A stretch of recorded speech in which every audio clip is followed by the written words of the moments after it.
रहीम अस्सलाम वालेकुम। सच न्यूज़ पर आप देख रहे हैं प्रोग्राम गिलगित बल्तिस्तान अफेयर्स और मैं हूं आपके साथ काशिफ रसा।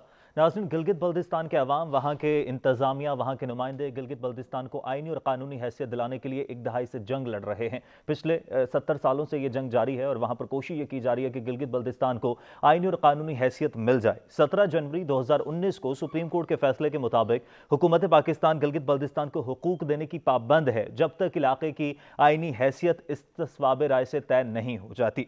अगस्त 2015 में जीबी असम्बली में करारदाद पास की गई थी। अगर हम थोड़ा सा तारीख की बात करें तो जीबी का पाकिस्तान का सूबा करार दिया जाए। इंतजामी इस्लाहात के लिए कमेटी भी बना दी गई थी और कमेटी ने सिफारिशात पेश की थी कि इलाके को पाकिस्तान की कौमी असम्बली में जगह दी जाए और इस पर अमल दरामद नहीं हुआ था। हाल इस पर हम तफसील से बात करेंगे कि right now what is the situation और गिलगित बल्तिस्तान की आइनी और कानूनी हैसियत है क्या, वहाँ पर इंतजामी ढांचा किस किस्म का है और ख़ास तौर पर हमेशा से जो गिलगित बल्तिस्तान के नुमाइंदगान हैं उनकी जानिब से ये हमें कहते नजर आते हैं वो लोग कि जो हुकूमत पाकिस्तान है, जो वफाकी हुकूमत है, उनके जानिब से वहाँ के जो नौजवान हैं उनके लिए इस तरह से स्कीम्स और पॉलिसीज़ नहीं लाई जाती, उस तरफ तवज्जो नहीं दी जाती। इस पर हम तफसील से बात करेंगे और साथ ही साथ 18 ऑर्डर आया जिसके खिलाफ एहतजाज किया गया, मुस्तरद कर दिया गया। 19 ऑर्डर आया और अब 20 की भी बात हो रही है। इस तमाम तर सूरत हाल पर बात करेंगे। स्टूडियोज़ में मुझे ज्वाइन कर रहे हैं काचो इम्तियाज़ हैदर खान साहब, member GB assembly chairman standing committee हैं, और आमना अंसारी साहिबा हैं, साबिक मेंबर जीबी और deputy secretary general PTI Gilgit Baltistan, और उन्हीं के साथ नशिस्त पर मौजूद हैं अरमान शाह साहब, मेंबर जीबी काउंसिल। मेरे तमाम मेहमानों का बहुत शुक्रिया। काजू साहब, सबसे पहले आपसे आगाज़ करूंगा। बुनियादी सवाल मैं आपसे जानना चाहूँगा कि गिलगित बल्तिस्तान की आइनी या कानूनी हैसियत है क्या? बिस्मिल्लाहिर्रहमानिर्रहीम। काशिफ भाई, आपका और आपकी जो मैनेजमेंट है सच टीवी का मैं शुक्रिया अदा करता हूँ।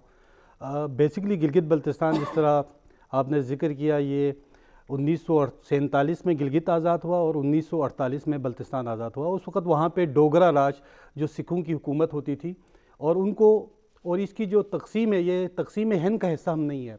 जिस तरह जो 3 जून 1947 का 3 जून 1940 का जो मंसूबा था, जिसके मुताबिक बरसगीर को 2 हिस्सों में तकसीम किया गया, जो गिलगित बल्तिस्तान है not the part of the date distribution. उसका हमारे लोगों ने अपने मदद आपके तहत बेहसर और सरमानी के आलम में वो दुश्मन से लड़े। जो डोगरा सिख हुकूमत थी उनको वहाँ से भगाया और आज़ाद किया, और 15 दिन तक गिलगित बल्तिस्तान स्टेट, वहाँ पे उनकी अपनी हुकूमत, अपना सदर वहाँ पे बने, वो रहा।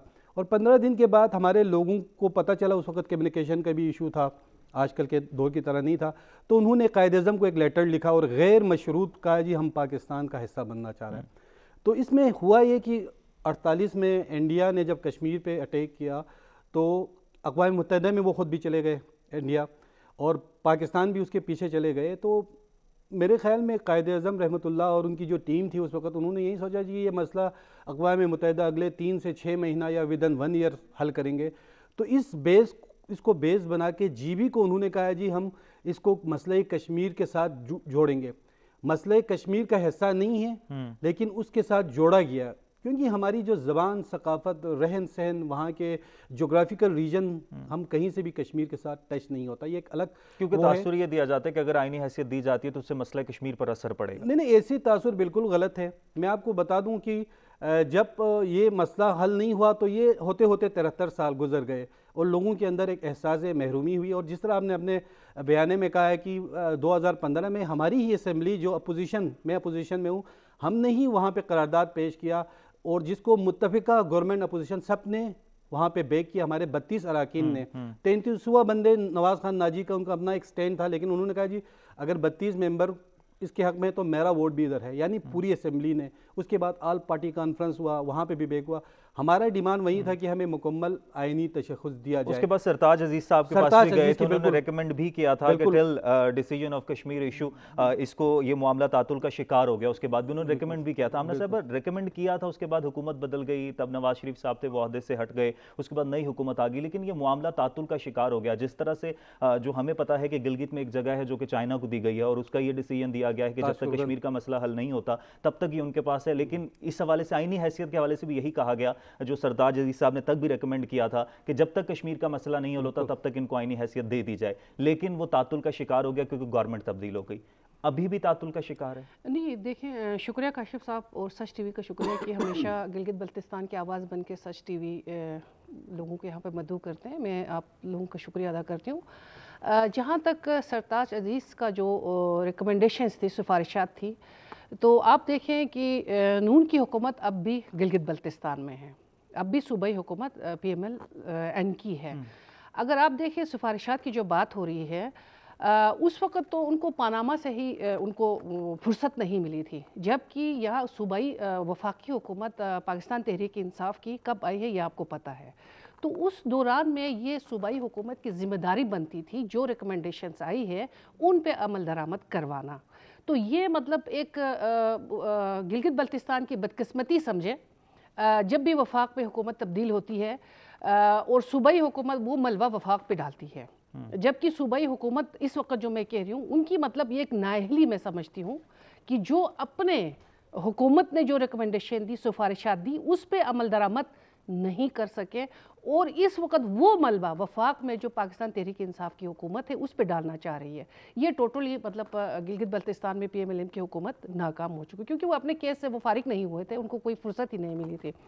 और जहाँ तक आपने दूसरा सवाल इसी से जुड़े हुए आपने कि जो सरताज अजीज़ रिकमेंडेशन में कि ताहा तस्फिया कश्मीर तक स्टेटस दिया जाए, तो मैं ये कहूँगी कि देखें सिर्फ ये गिलगित बल्तिस्तान के साथ नाइंसाफ़ी क्यों हो रही है?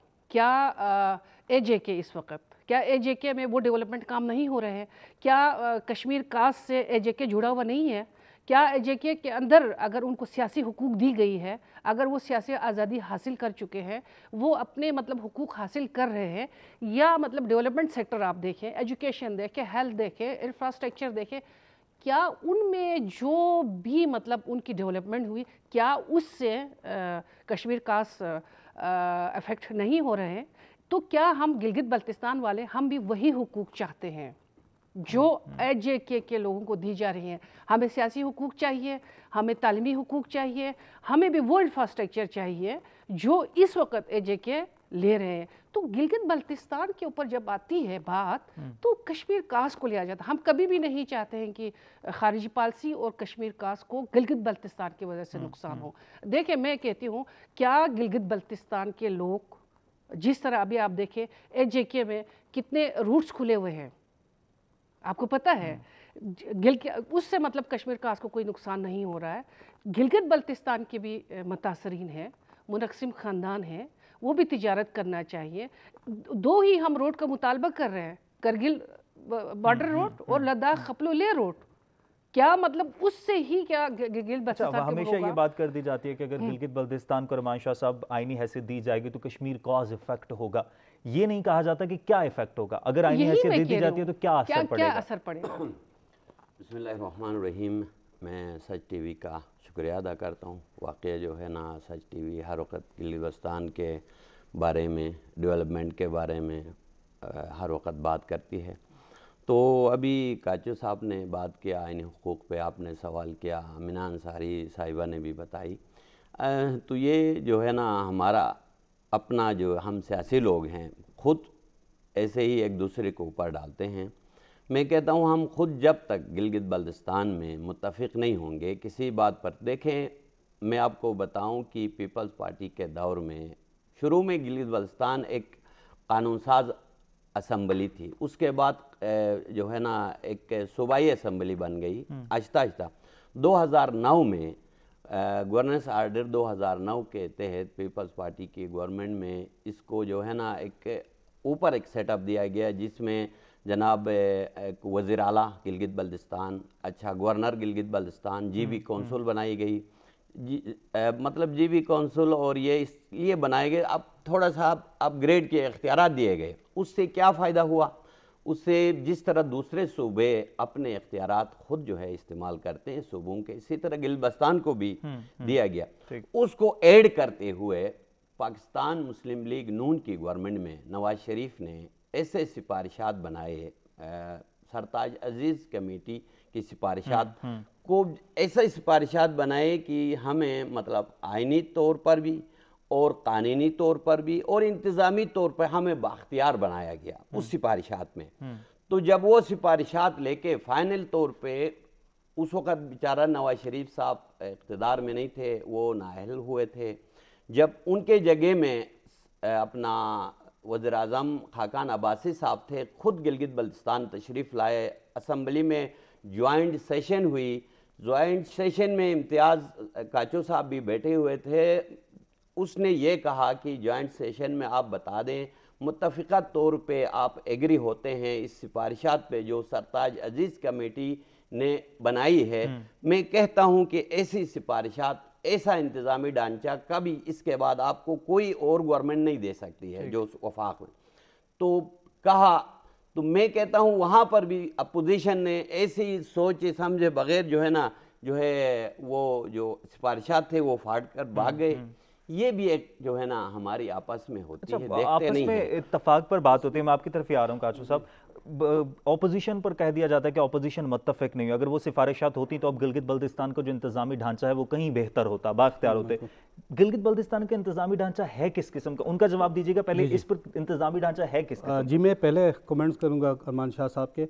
आपको पता है कि अपोजिशन ने ही 2018 में जो ऑर्डर है उसकी हमने मुखालिफत की, और पहली दफ़ा हिस्ट्री ऑफ इन गिलगित बल्तिस्तान हम 5 अपोजिशन के मेंबर, जिसमें मैं खुद भी शामिल था, हम यहाँ पे एहतजाज किया, आपके साथ हमने प्रोग्राम भी किया।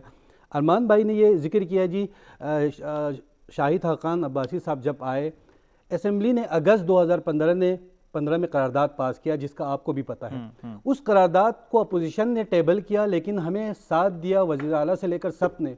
उसके बाद दोबारा पूछने की क्या ज़रूरत है? वहाँ की असम्बली बाइख्तियार असम्बली है, अवाम के वोट से हम आए हैं, वहाँ पे हमें इख्तियार है और हमने वहाँ पे करारदाद दिया। अब उस करारदाद के बाद दोबारा से मैं ये अप्रिशिएट ज़रूर करूँगा कि 2009 में जब ऑर्डर आया, पीपल्स पार्टी ने पहला कदम उठाया, एक शनाख्त दी, जिसका हम शुक्रगुजार है आसिफ जरदारी साहब और उनकी टीम का।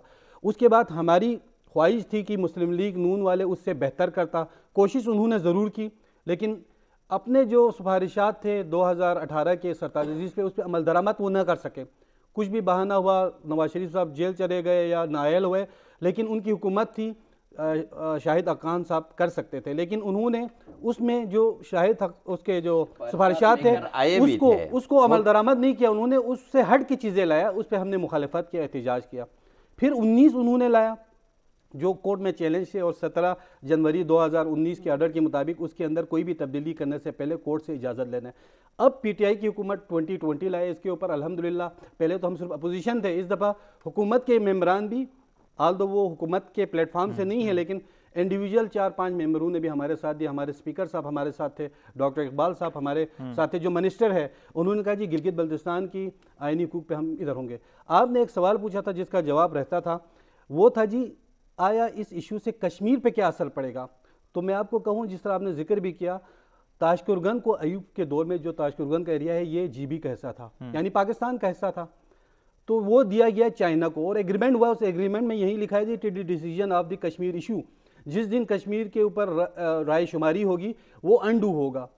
और सरताज अजीज़ के फैसले में भी, कमेटी के सिफारिशात में भी वही बात लिखा गया, लेकिन उस पर अमल दरामद नून वालों ने नहीं किया, जिसका हमें अफसोस है। प्रोग्राम तो उन्होंने अच्छा बनाया था, पैकेज अच्छा बनाया था, खुद अमल दरामद नहीं किया। और उससे बड़ा अफसोस हमें पीटीआई पे हुआ जब इनकी हुकूमत यहाँ पे आई, पिछला 1.5-2 साल तकरीबन होने को है, 18-20 महीने हुए। हमें बड़ी तवक्कुआत थी इमरान खान से, क्योंकि वो एक नए तब्दीली का नारा दे के आए थे, और हमें अब भी उम्मीद है कि वो वहाँ के अवाम की ख्वाहिशात के मुताबिक फ़ैसला करेंगे, किसी इंडिविजुअल के नहीं। अवाम की ख्वाहिशात क्या है? असम्बली की इंतज़ामी ढांचा, यकीनन जीबी का जो इंतज़ामी ढांचा है इट इज़ सेम है जिस तरह यहाँ पे दूसरे सूबों में है, जिस तरह पंजाब है, मतलब इंतज़ामी ढांचा है, लेकिन इख्तियारात इतने नहीं है। सबसे अहम इशू रेवेन्यू कलेक्शन जो लोकली होता है, लेकिन जो बड़े लेवल पे रेवेन्यू कलेक्शन की जाती है उनमें हमें शेयर हमारे पास नहीं जाते। और इस ऑर्डर जो 2009 का जो ऑर्डर दिया गया, उसके अंदर जो अहम इशू वहाँ पे रखा गया, क्योंकि मेरा भाई अरमान साहब कौंसल को रिप्रेजेंट करता है, लेकिन हम समझते हैं जो कौंसल दिया गया वो लटकती हुई तलवार। ठीक है, मैं ऑर्डर पर बात करूँ। जी आमना साहब, आप इस पर कुछ कहना चाह रहे हैं? जी बिल्कुल, आपने कहा इंतज़ामी ढांचा इस वक्त गिलगित बल्तिस्तान की, मैं कहूँगी इंतज़ामी ढांचा जो है पीपल्स पार्टी और नून लीग है। मैं ये कहूँगी इस वक्त जो पाकिस्तान में जो सूरत हाल, पीपल्स पार्टी और नून का जो ढांचा है वही गिलगित बल्तिस्तान के अंदर इंतज़ामी ढांचे चल रहे हैं। मतलब बेख्तियार सा वहाँ पे असम्बली रखी हुई है। जब वफाक में 2018 में 15 से नून लीग की हुकूमत थी, तो ढांचा कुछ इस तरह से वहाँ पे बनाया गया। जब वफाक को का दिल करता था किसी चीज़ में तो वो 2018 को उठा के करते थे। फिर सूबे में जब उनकी मर्जी चलानी हो तो उस वक्त 2009 को उठा के चलाते थे। यानी कि अजीब सा मतलब एक स्ट्रक्चर वहाँ पे कश्मकश की सूरत में 2015 से अब तक जो है हुकूमत चला रही है, अब भी चला रही है। जहाँ तक इम्तियाज़ ने कहा कि पीटीआई की इमरान खान से तवक्कुत, इंशाल्लाह इमरान खान से हमें अच्छी तवक्कुत है, अल्लाह पे हमें भरोसा है कि कम से कम पीपल्स पार्टी और नून लीग वाला हशर तो गिलगित बल्तिस्तान के साथ नहीं करेंगे इंशाल्लाह। क्योंकि देखिए अभी 2020 का जो है इसका अभी हमें ये नहीं पता कि इसके अंदर क्या चीज़ क्लियरिटी नहीं है, किसी को भी नहीं है, ना अपोजिशन को है ना किसी को है, ठीक है, नहीं है। मतलब ड्राफ्ट जो बनी है मतलब कुछ चीज़ें हैं तो उसमें यही है कि उसमें अगर वो ड्राफ्ट भी बनी है तो इसके अंदर जो है हमारे जो नोटेबल्स हमारे रिप्रेजेंटेटिव्स हैं उनकी मशावरत से बनी है। और देखिए 2019 या 18 की जो बात हो रही है तो इसमें ये पूरी रिकमेंडेशन जो है वो नून लीग की तरफ से थी। अगर इस वक्त कोई उसमें अमेंडमेंट लानी हो या 2020 को अवाम की तवक्कुआत के मुताबिक करने हो तो इंशाल्लाह, क्योंकि हमारी भी हाई लेवल पे जब मीटिंग्स होती है तो हमारी भी यही डिमांड होती है कि हम सबसे पहले गिलगित बल्तिस्तान है तो हम इंशाल्लाह अपने अवाम की तवक्कुआत के मुताबिक इंशाल्लाह खान साहब जो है इसको Arman Sahab, do you agree with it? और दूसरा ये जो ऑर्डर्स का एक सिलसिला है, ऑर्डर्स की दरमियान भी कशमकश है। 18 ऑर्डर आया था, उसके बाद भी एहतजाज हुआ, 19 ऑर्डर है, अब 2020 की भी बात हो रही है, उसके हवाले से ड्राफ्ट की भी बातें हो रही हैं। बेसिकली बहुत सारे ऐसे लोग हैं जिनको ये नहीं पता कि 18 ऑर्डर में जो चीज़ें थी वो 19 में किस तरह से अमेंड कर दी गई और उसके बाद अब 20 में क्या होगा।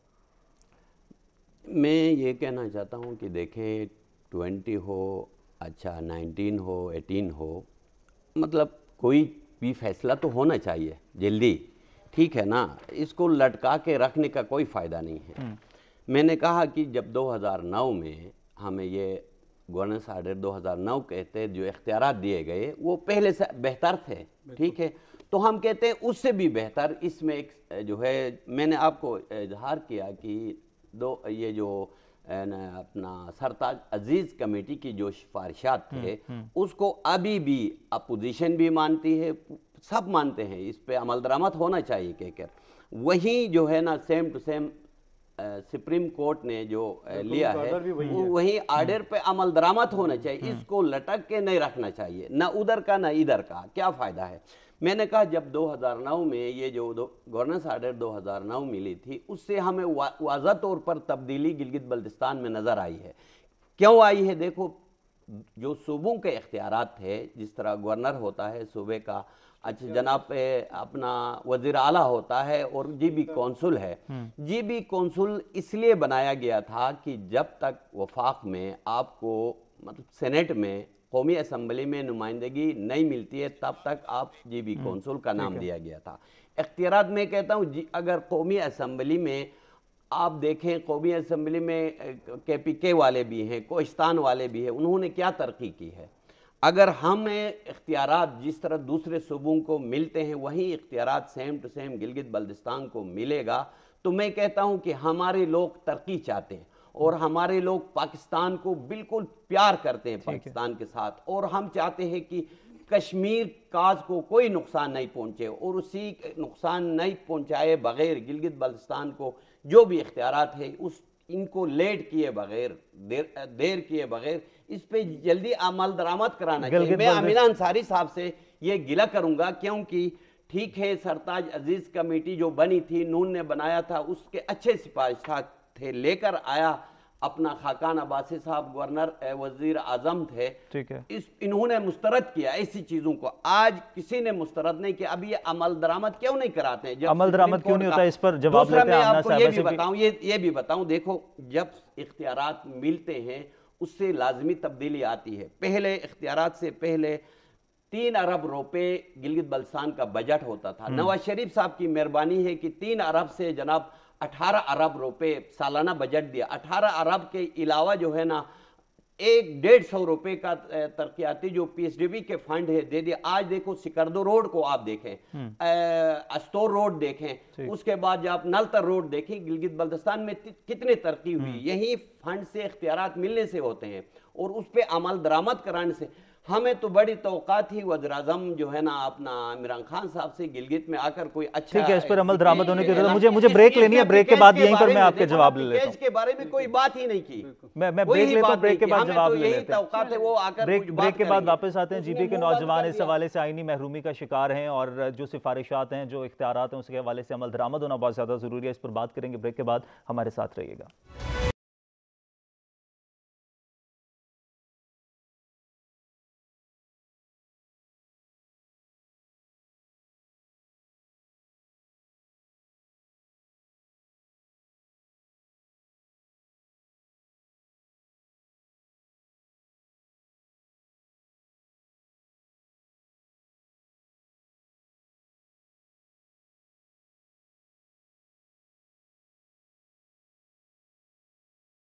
जी वेलकम बैक। ब्रेक के बाद वापस आने का शुक्रिया। गिलगित बल्तिस्तान के नौजवानों के हवाले से हम बात कर रहे हैं, गिलगित बल्तिस्तान की आईनी हैसियत के हवाले से बात कर रहे हैं। ब्रेक से पहले अरमान शाह साहब बात कर रहे थे कि जो इख्तियारात होते हैं, जो भी सिफारिशात होती हैं, उन पर अमल दरामद करवाना काम है वफाक का। अब आमना साहिबा, इसमें देखिए, यही मैं मेरे भाई अमान साहब से गिला नहीं है, मुझे खुशी है कि आप मेरी बात गिला उनको है बेसिकली। हाँ, गिला इनको है, मुझे खुशी है कि आपने गिला किया।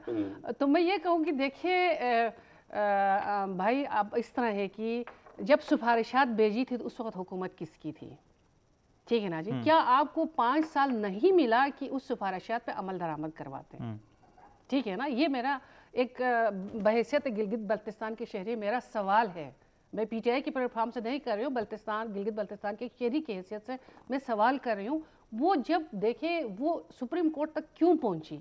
मेरा सवाल ये है, आपको क्या कोई टाइम नहीं मिला? आपने क्यों नहीं किया? क्या आप गिलगित बल्तिस्तान के नहीं हैं? एक रही बात जहाँ तक स्कर्दू रोड की बात है, स्कर्दू रोड की बात, ये स्कर्दू रोड मुशर्रफ का एक तोहफा है गिलगित बल्तिस्तान और बल्तिस्तान के अवाम के लिए। ये क्रेडिट बेशक आप लोगों को मिलेगी, ठीक है ना। और जहाँ तक देखें बात आती है फंड की, हमें फंड नहीं चाहिए, हमें इख्तियारात चाहिए, हमें वो हुकूक चाहिए जो एक शहरी का होता है, जो एक इंसान का होता है। मुझे इंसानी हुकूक चाहिए, मेरा जो हक है मुझे चाहिए, मेरे आने वाले नस्लों के लिए वो हक चाहिए। मैं आपको छोटी सी मिसाल देती हूँ। आपने कहा इंतज़ामी ढांचे की बात की, मैंने कहा इस वक्त गिलगित बल्तिस्तान की हुकूमत इतनी बेहिस हो चुकी है कि जिसकी कोई इंतहा ही नहीं है। जिसकी मिसाल मैं आपको देती हूँ, रिसेंटली कल ही परसों ही यहाँ पे शाहरा कराक्रम का आपको पता है एहतजाज हुआ।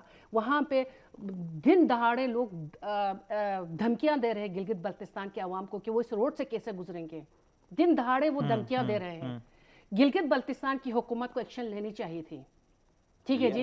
देखे देखे जब तक बच्चा ना रोए माँ दूध नहीं देती है। ये फर्ज बनता है घर के बाप का और सूबाई हुकूमत की। अगर यही हरकत हमारी कोई नौजवान देखे ना, सब्सिडी के ऊपर एक एहतजाज किया गया।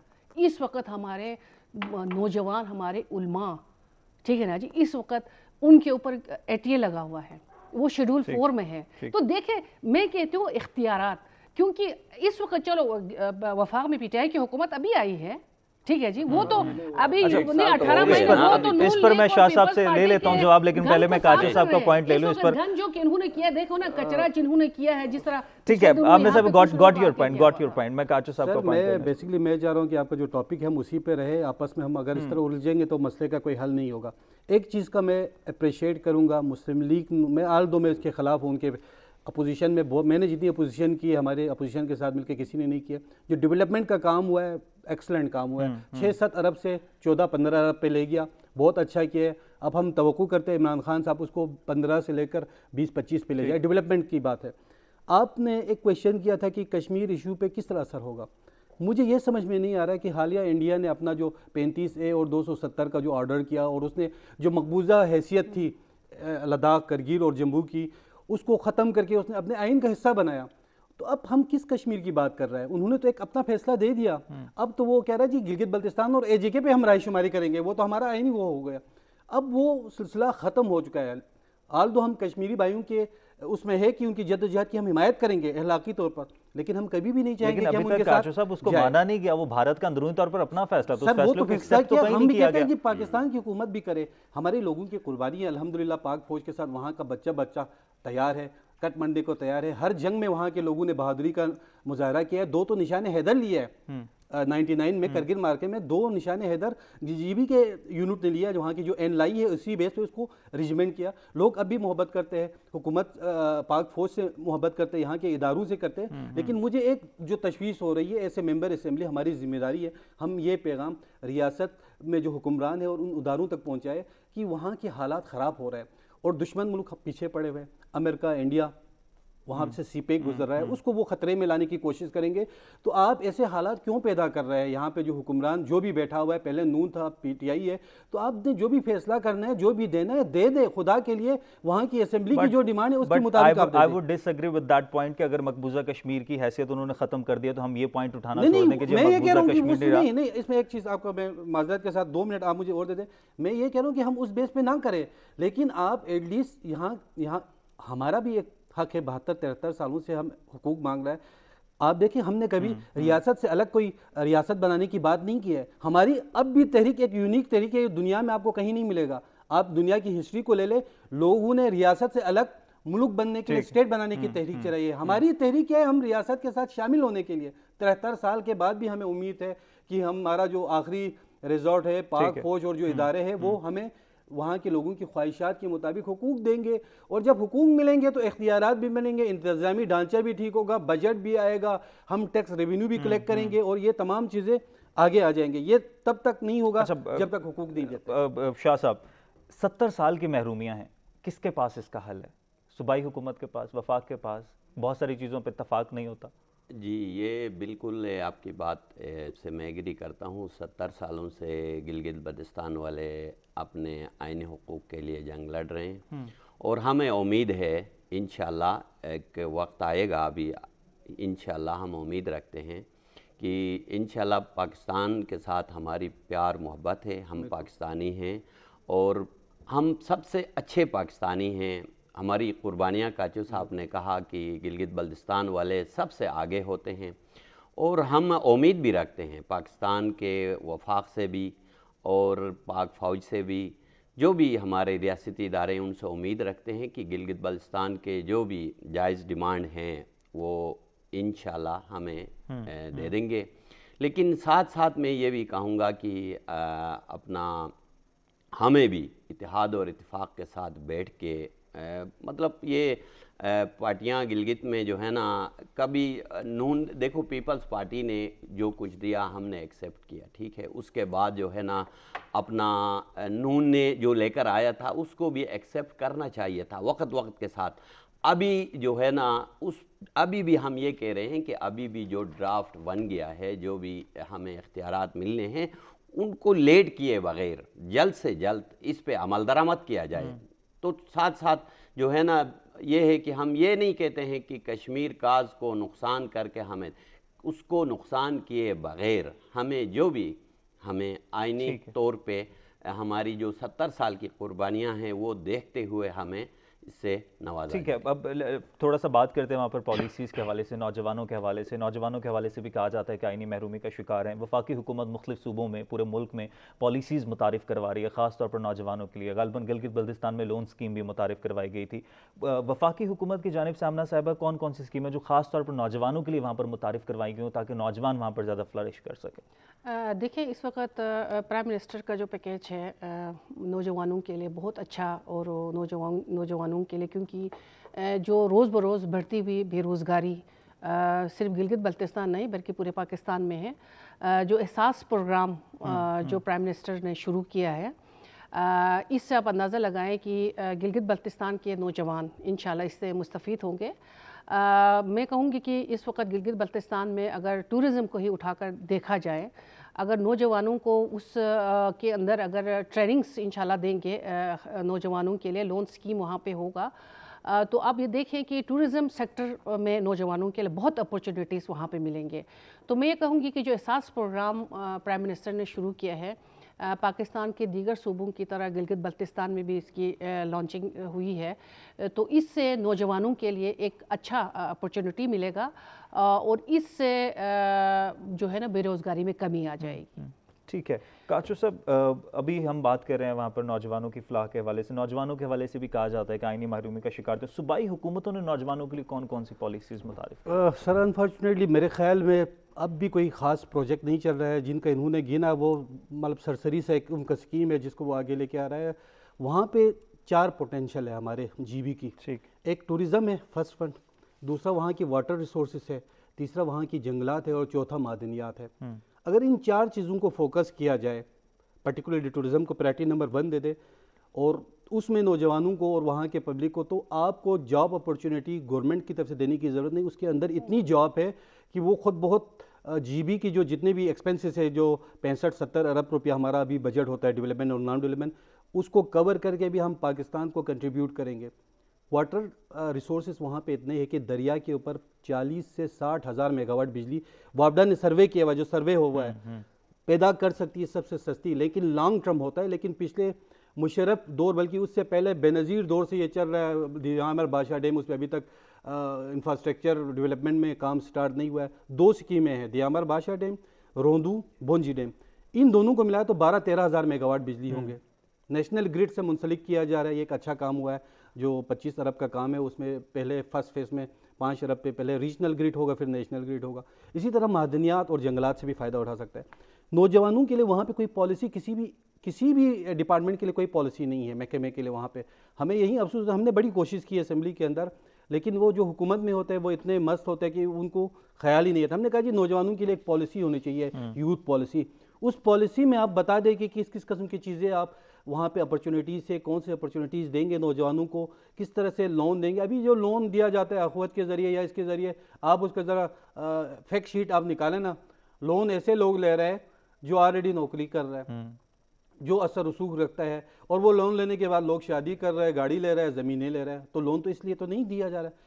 तो यहाँ पे अब ये तो ओवरऑल पाकिस्तान का कल्चर है जिसमें इस तरह के इशू आ रहा है। तो नौजवानों के लिए पर्टिकुलरली टूरिज़्म को प्रमोट करने के हवाले से कोई मुल्की लेवल पे पॉलिसी होनी चाहिए। हमें उम्मीद यही है इमरान खान साहब से, लेकिन बड़े अफसोस के साथ कहना पड़ता है कि ये तो तकरीबन 2 साल तो गुजर गया, अब टाइम नहीं है आगे जाके। अभी तक उनकी कोई तवज्जो ही नहीं है जीबी की तरफ, क्योंकि अभी तो जीबी का इलेक्शन भी आ रहा है। तमाम तरह सिचुएशन जब रखी जाती है वफाकी हुकूमत के सामने कि गिलगित बल्तिस्तान में टूरिज्म को अगर फ़रोग दिया जाए, इमरान खान साहब हमेशा टूरिज्म पर फोकस करते आए हैं कि हम अगर सैर व सियाहत को तवज्जो देंगे तो हमारा मुल्क मजीद तरक्की कर सकते हैं, और ख़ासतौर पर जो वाटर रिसोर्सेज हैं किस तरह से वहाँ पर बिजली पैदा की जा सकती है। लॉन्ग टर्म मनसूबे, अगर वाटर रिसोर्सेज और बिजली की बात करें, शॉर्ट टर्म मनसूबों के हवाले से भी जब बात की जाती है तो क्या जवाब क्या मिलता है?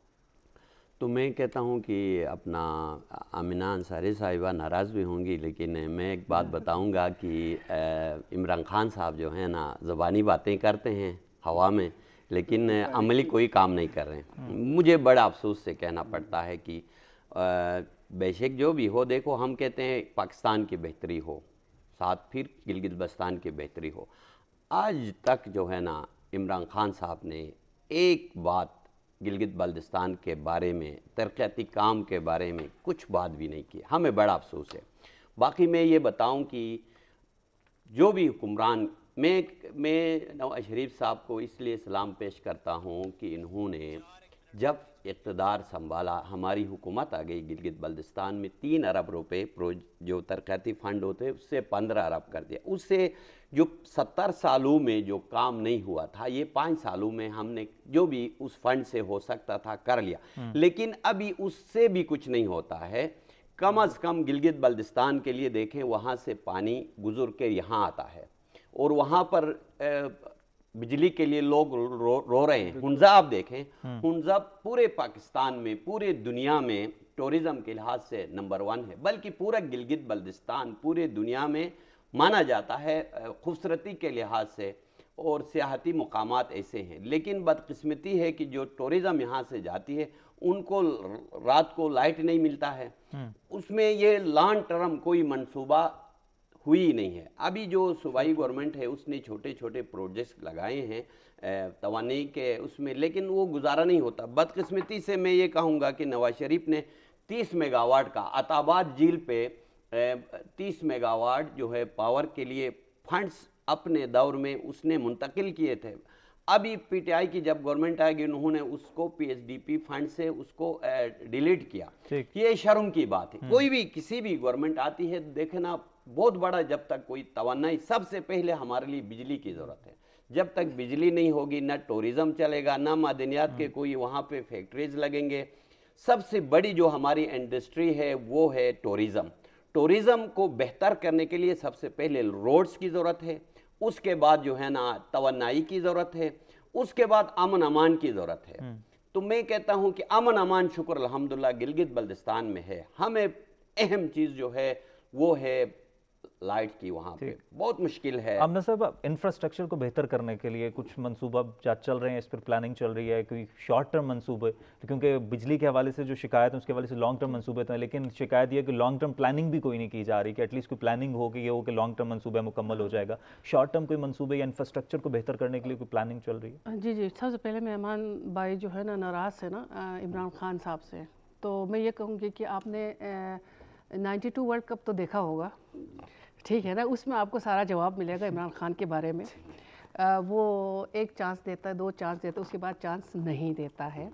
इसी तरह 2018 इलेक्शन के बाद आपने जो नवाज शरीफ और जरदारी की हालत आपने देखी है। इमरान खान कहता नहीं है, वो करके दिखाता है। इंशाल्लाह हमें तवक्को है कि इमरान खान जो है नहीं, देखें इंशाल्लाह गिलगित बल्तिस्तान के लिए भी करेंगे हम, अल्लाह पे हमें भरोसा है। और इंशाल्लाह देखें मंसूबे की जो जहाँ तक बात है, मेरे ख्याल में पिछले 2015 से अब तक जो है कोई ऐसा बड़ा मंसूबा जो कि PMLN ने अपने मतलब किसी उसके हवाले से तो अब तक किया नहीं है।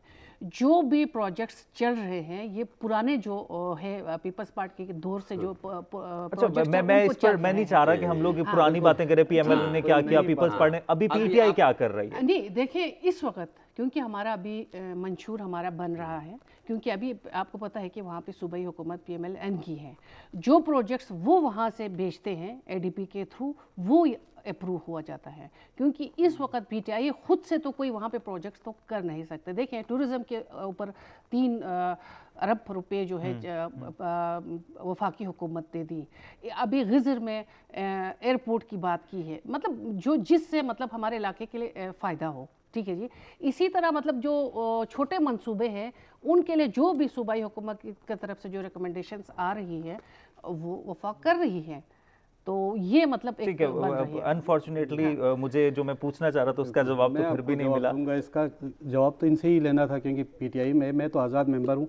मैं आपको बताऊं कि PTI वाले बहुत कुछ कर सकते थे अब तक उन्होंने कुछ भी नहीं किया। हमें इस बात का बड़ा अफसोस है। बस एक मिनट में आपको बता देते हैं कि हम ग्रांट GB को दिया जाता है, ग्रांट वफाक से, तो ये ग्रांट देने का जो इसको बढ़ाना है कम करना है ये वफाक के पास और प्राइम मिनिस्टर के पास इख्तियार है, उसकी कैबिनेट के पास है। जिस तरह मियाँ नवाज शरीफ ने वहाँ पे 6 अरब से 12 अरब किया या 18 अरब किया, तो ये 18 से 36 कर ले। अभी इनके पास है फेडरल लेवल के प्रोजेक्ट, जिस तरह एक जिक्र किया, इसको मैं अप्रिशिएट करूँगा गिज़र में एयरपोर्ट के हवाले से, ये अच्छा उनका एक इक़दाम है जो उन्होंने खाका पेश किया। लेकिन पॉलिसी वो बना सकते हैं, कब बनाएंगे उनको बनाना चाहिए, टूरिज्म पॉलिसी बनाना चाहिए, मिनरल पॉलिसी बनाना चाहिए जो मुल्की लेवल पे हो, सूबे लेवल पे। होने से पहले मैं ऐड करना चाहती हूँ। देखें काचो साहब, आप इस वक्त माशाल्लाह असेंबली के मेंबर हैं। देखो असेंबली के अंदर अभी कहते फिर नून और जीम की बात ना करें। देखिए आपको पता है ना कि पिछले ADP में 20-20 अरब रुपए मेरे ख्याल में सिर्फ PMLN के मेंबरान को दी है, बाकी अपोजिशन वालों को नहीं दी। थैंक यू वेरी मच काचो इम्तियाज हैदर खान साहब, आपका भी बहुत शुक्रिया। रहमान शाह साहब, आपका भी बहुत शुक्रिया। गिलगित बल्तिस्तान की आईनी हैसियत के हवाले से तफसील से बात कर रहे थे, लेकिन तमाम मेहमानों से बात करने के बाद अंदाज़ा यही लगाया जा सकता है कि गिलगित बल्तिस्तान की सूरत हाल भी बाकी सूबों से मुख्तलिफ नहीं है। वहाँ पर भी सूबाई हुकूमतें वफाक के साथ जंग लड़ती नजर आते हैं इख्तियारात की, और वफाक सूबों के हवाले से कहता नजर आता है कि सूबाई हुकूमत की तरफ से कोई इस तरह से इकदाम किए नहीं जाते। हम उम्मीद करते हैं कि तमाम तर मामला जल्द अज जल्द हल हो जाएं। इजाज़त दीजिए, अगले प्रोग्राम में आपसे मुलाकात होगी। अल्लाह ने के बाद।